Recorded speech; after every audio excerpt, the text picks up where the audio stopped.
Hello বন্ধুরা, digital cooking থেকে সবাইকে স্বাগত জানাই। তো আমি আজকে নতুন আবার একটা রেসিপি নিয়ে এসেছি, ডিম পোলাও। তো রান্নাঘরে চলে এসেছি, এবার ডিমগুলো আগে সিদ্ধ করে নিচ্ছি। তো দেখো, আমি যে বিরিয়ানির আতপ চালটা আছে, বাসমতি যে আতপ চালটা, সেইটা নিয়েছি 700 গ্রাম মতো।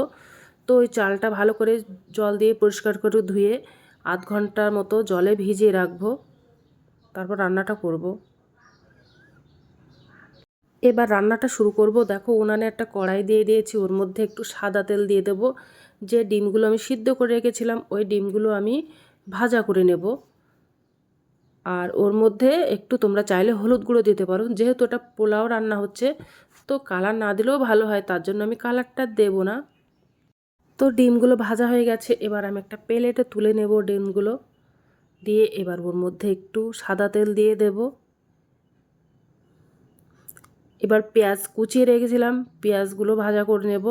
যেহেতু পোলার মধ্যে একটু পেঁয়াজ দিলে ভালো লাগে, তার জন্য পেঁয়াজটা একটু বেশি করে দিয়ে দিলাম।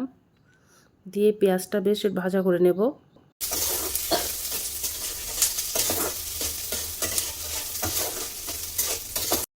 দেখো, পেঁয়াজটা ভাজা করা হয়ে গেছে, আমি ওর থেকে অর্ধেকটা পেঁয়াজ তুলে নেব। ওটা আমি পোলাওর উপরে ছড়িয়ে দেওয়ার জন্য।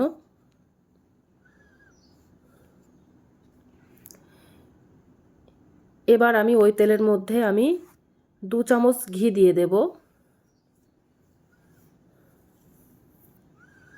ঘিটা দিলে একটু খেতে ভালো লাগে পোলাওটা, তার জন্য দিয়ে দিলাম।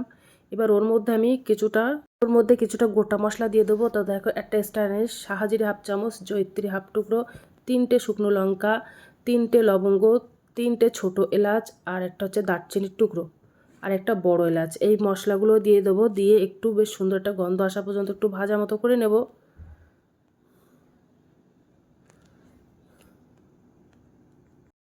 এবার ওই মশলার থেকে একটা কিন্তু সুন্দর একটা গন্ধ বার হচ্ছে। মশলাটা বেশ ভাজা হয়ে গেছে। এবার ওর মধ্যে আমি 1 চামচ আদা, রসুন আর কাঁচা লঙ্কা বাটা দিয়ে দিলাম। তোমরা একটু ঝাল যদি বেশি একটু খেতে চাও, একটু বেশি দিতে পারো, একটু কম খেলে কম দেবে, ঝালটা তোমাদের উপরে নির্ভর করছে। তো দিয়ে এবার একটু যতক্ষণ কাঁচা গন্ধ ভাবটা না যাবে, ততক্ষণ আমি তেলের মধ্যে একটু নাড়াচাড়া করে নেব।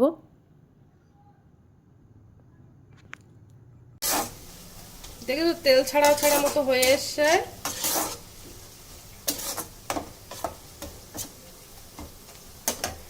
এবার আমি ওর মধ্যে 1 চামচ মৌরি গুঁড়ো করে রেখেছিলাম, তো 1 চামচ দিয়ে দিলাম।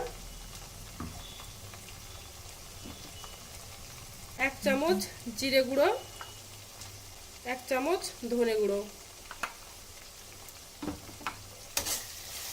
দিয়ে ভালো করে নাড়তে থাকবো। এবার ভালো করে নাড়তে থাকবো, আর তেল ছাড়া ছাড়া মতো ভাবে আসলে এবার আমি ওর মধ্যে 4 চামচ টক দই দেব। টক দই দেব 2 চামচ, 4 চামচ টক দই দিয়ে ভালো করে নাড়তে থাকবো। আর যখন টক দইটা দেবো, তখন মিডিয়াম ফ্লেমে উনানের আঁচটা দেবো।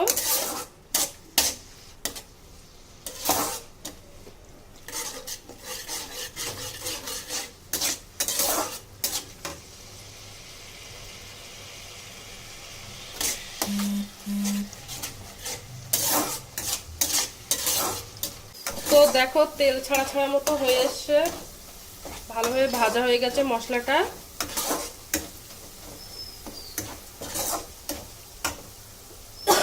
আমি আগের থেকে এবার ঢেলে দেব।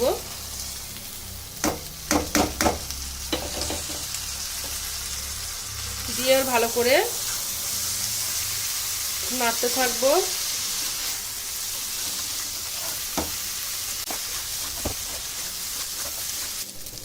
ভালো করে কষিয়ে নেবো, একটু ভাজা ভাজা মতো করে নেব। আমি 700 গ্রাম চাল নিয়েছি আর 1.5 লিটার মতো জল দিয়েছি। তো সবসময় জলের মানে পরিমাণটা ঠিক রেখে দেবে, তাহলে ভাতগুলো হেভি হেভি সুন্দর হবে।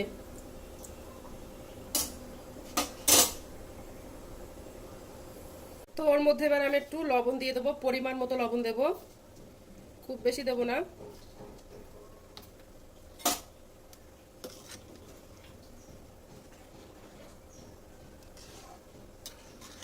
আমি একটু ঢাকনা দিয়ে দেব। এবার এবার অনেকটা জল কমে গেছে। এবার যে ডিমগুলো ভাজা করে রেখেছিলাম ওই ডিমগুলো দিয়ে দেবো ওর মধ্যে।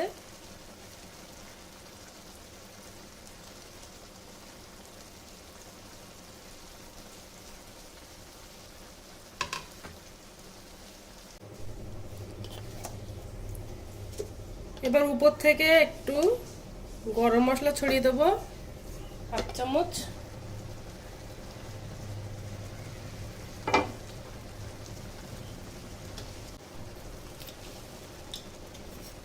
আর 1 চামচ কেওড়ার জল দিয়ে দেব। কেওড়ার জল না চাইলেও দিতে পারো, কিন্তু দিলে ভালো লাগে, তো দিয়ে দিলাম 1 চামচ।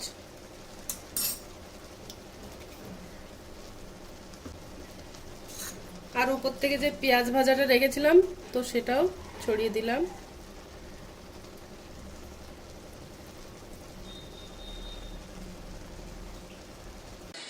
ডিমের পোলাওটা হয়ে গেছে, দেখো কত সুন্দর একটা ভাত, একটা একটা ঝরঝরে হয়ে গেছে। ভাতের গায়ে কিন্তু ভাত লাগেনি, দেখতে কিন্তু অসাধারণ লাগছে।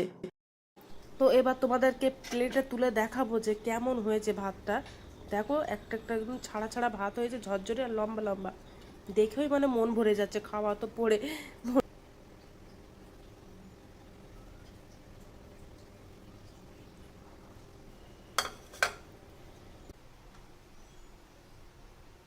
তো পোলাওটা আমার বানানো কমপ্লিট হয়ে গেছে। আর এই পোলাওটা কিন্তু কষা মাংসের সাথে খেতে কিন্তু অসাধারণ লাগে। তোমরা একবার হলো বাড়িতে ট্রাই করবে। হঠাৎ কোনো আত্মীয় স্বজন আসলো, বাড়িতে মাছ মাংস কোনো কিছু না থাকলে হঠাৎ করে এই পোলাওটা বানাতে পারো, কিন্তু অসাধারণ। তো আমি একটু টেস্ট করে দেখবো যে কেমন হয়েছে। তো তোমরা তো আর খেতে পারবে না, আমি রিভিউটা যেভাবে দেবো তোমরা সেভাবে করবে। আর ভিডিওটা ভালো লেগে থাকলে আমার চ্যানেলে একটা লাইক, কমেন্ট, শেয়ার এবং সাবস্ক্রাইব করে দেবে, তোমাদের কাছ থেকে এটাই আশা করে থাকি। তো আজকের দিনের মতো ভিডিওটা এখানে শেষ করছি। তো টাটা, বাই বাই, সবাই ভালো থাকবে, সুস্থ থাকবে, আগামী দিন আবার চলে আসবে।